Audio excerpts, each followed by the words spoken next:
Беларусы спрычыніліся да адной з самых безлітасных бітваў падчас Другой сусветнай вайны на заходнім фронце. Пра гэта ведаюць палякі, але не беларусы. Парадокс? Але ж то і не дзіўна, бо гэта гістарычны эпізод, як беларусы ў складзе арміі Андерса вызвалялі Італію, савецкая цэнзура выкрэслівала з успамінаў. У гэтым выпуску я і раскажу пра гэтую слаўную старонку нашай гісторыі. Верасень 1939 года стаўся катастрофай для палякаў і беларусаў, бо паабапал Польшчы, у склад якой уваходзіла заходняя частка Беларусі, напалі нацысцкая і савецкая арміі. Пра гэта я ўжо расказваў, глядзіце падказку вышэй. Але ж, хоць польская армія была разбітая, польскі ўрад, як і польскі народ, не капітулявалі. У тым жа верасні 1939 года ў Парыжы быў утвораны польскі ўрад на выгнанні, які пазней перабярэцца ў Лондан. Акурат ён пры падтрымцы брытанскага ўрада сфармуе польскую армію ў Савецкім Саюзе. У медыях можна прыкмеціць, што яе часцяком называюць арміяй Андерса. Мушу адзначыць, што гэтая назва не ёсць слушнай, яна хутчэй раскручаная.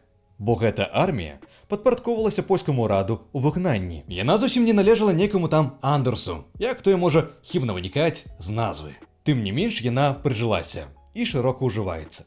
Імаверна, праз лаканічнасць гучання.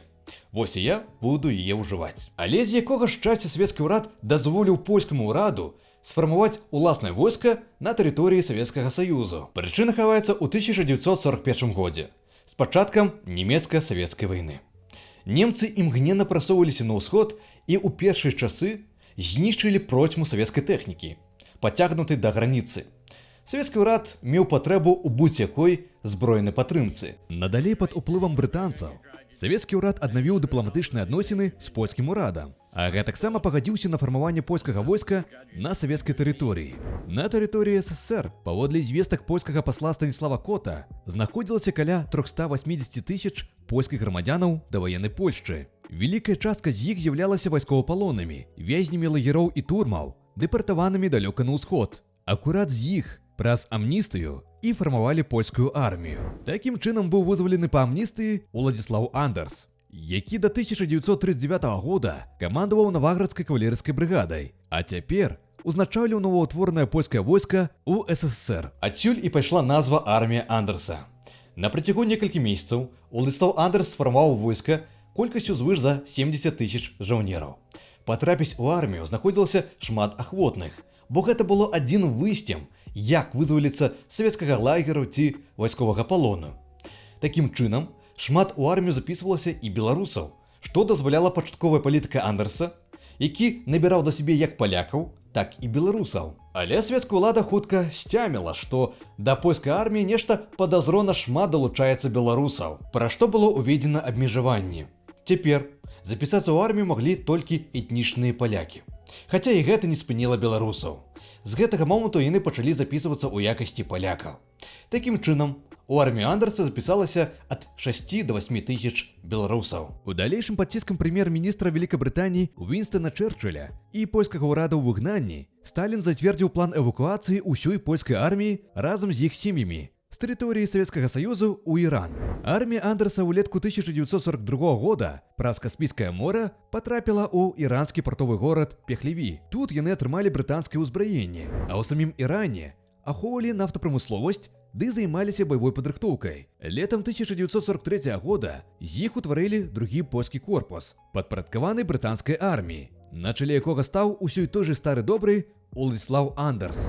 Далей другі польскі корпус быў брытанцамі перанакіраваны праз Ірак, Палестыну, Егіпет у Італію. Акурат тут, у Італіі, хаўрусныя войскі, а гэта французы, брытанцы, амерыканцы, вялі зацятыя баі з немцамі, ды зламалі сабе зубы на італьянскім горадзе Касіна. І вось чаму. На поўначы Італіі немцы збудавалі абарончую лінію Густаў, што перасекала Італію з усходу на захад. Як вы можете пабачыць на мапе, яна ішла праз горад Касіна.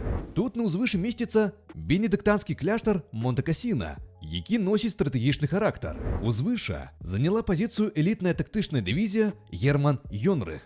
Штурмаваць такую вышыню падавалася чымсьці звыш немагчымым. Подступы былі шчыльна замінаваныя і добра прастрэльваліся з дзотаў. Проста абмінуць іх і рушыць далей было няможна. Калі прасцей тлумачыць, то калі ўзяць вышыню Монте-Касіна, то далей адкрыцца шлях на Рым, а далей на ўсю Італію.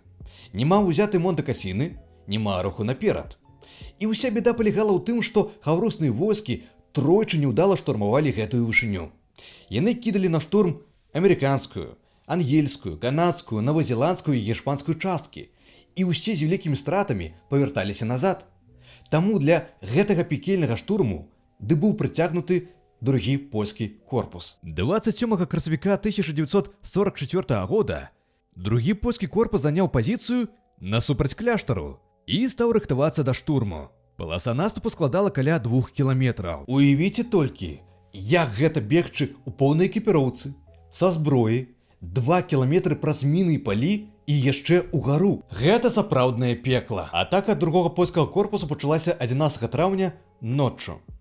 Прабівацца прыйшлося праз шчыльны агонь. Многія падрываліся на мінах, тым самым пракладаўшы шлях для наступных штурмавікоў.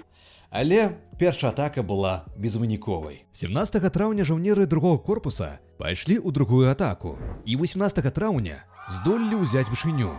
Далей яны ўзялі горад П'едэмонте, де адкрылі шлях на Рым. Корпус пасля штурмаў страціў проста шалёную колькасць жаўнераў. 4500 чалавек, сярод якіх 1000 была забітых. У тых баях загінула 264 беларуса. Да канца вайны другі польскі корпус прымаў удзел у вызваленні ўсёй Італіі. Беларусы можна змагаліся і пакідалі пасля сябе след. Могілкі, якія вы і сёння зможаце знайсці ў Італіі. Тым самым прасачыць баявы шлях беларусаў на італьянскім фронце. Такія могілкі знаходзяцца і ў Монте-Касіна. Польскае камандаванне дазваляла сваім жаўнерам пазначаць на жэтонах уласнае веравызнанне. І паводле гэтага веравызнання у далейшым праводзіліся пахавальныя працэсы. Таму ў Монте-Касіна можна прыкмеціць 65 праваслаўных крыжа, на якіх выбітыя беларускія прозвішчы. Калі ў вас будзе магчымасць паляцець у Італію, то абавязкова завітайце сюды. За мужнасць, самахвярнасць і гераізм беларусы ўзнагароджваліся крыжамі, сярод якіх быў як і памятны крыж Монте-Касіна, так і крыж валечны, то бок крыж мужнасці. Атрымаць крыж валечны было справай вельмі складанай, бо гэтая ўзнагарода з'яўлялася вельмі паважнай. Сярод беларусаў, што бралі вышыню Монте-Касіна, быў і беларускі пісьменнік Пётр Сыч. Ён пакінуў пра тыя падзеі кнігу «Смерць і слаўі», якая падрабязна апісвае дзень за днём баявы шлях беларусаў у складзе другога польскага корпуса. Са сканчэннем вайны другі корпус быў пераведзены ў Лондан, дзе быў расфармаваны. Беларусам дазволілі застацца Вялікабрытаніі. Былі выпадкі, калі хтосьці з ветэранаў арміі Андерса вяртаўся на радзіму, дзе стыкаўся з рэпрэсіямі. У ноч з 31 сакавіка на 1 красавіка 1951 года органы МКБ зладзілі рэйды ў Беларусі, Украіне і Літуве з мэты арышту быўшых жаўнераў арміі Андерса. Людзі, якія лічыліся калісьці хаўруснікамі савецкай арміі ў барацьбе з нацысцкай Нямецчынай, цяпер сталіся ворагамі, што змагаліся ў арміі здрадніка Андерса. І толькі ў 1992 годзе, ужо ў незалежнай Беларусі, беларускія ветэраны арміі Андерса, дзякуючы прынятаму закону аб ветэранах, атрымалі статус удзельніка вайны нароўні з савецкімі ветэранамі. Праўда, што далей за гэта не пайшло. На сённяшні дзень, напрыклад, палякі актыўна ездзяць у Монте-Касіна, каб ушанаваць памяць сваіх ветэранаў. Вось і нам варта памятаць, што сярод жаўнераў арміі Андерса, якія прайшлі ад поўдня да самай поўначы Італіі, былі і беларусы. Зацята змагаліся і гінулі. Дасылайце гэты выпуск сваім сябрам і сяброўкам. Няхай гэтаксама даведаюцца, як беларусы вызвалялі Італію. Яшчэ пачуемся. Шчыра дзякуй за прагляд. Калі вам падабаюцца выпускі, то спадарства можа падтрымаць іх выхад або на Патрыёне, або па спонсарскай падпісцы на Ютубе.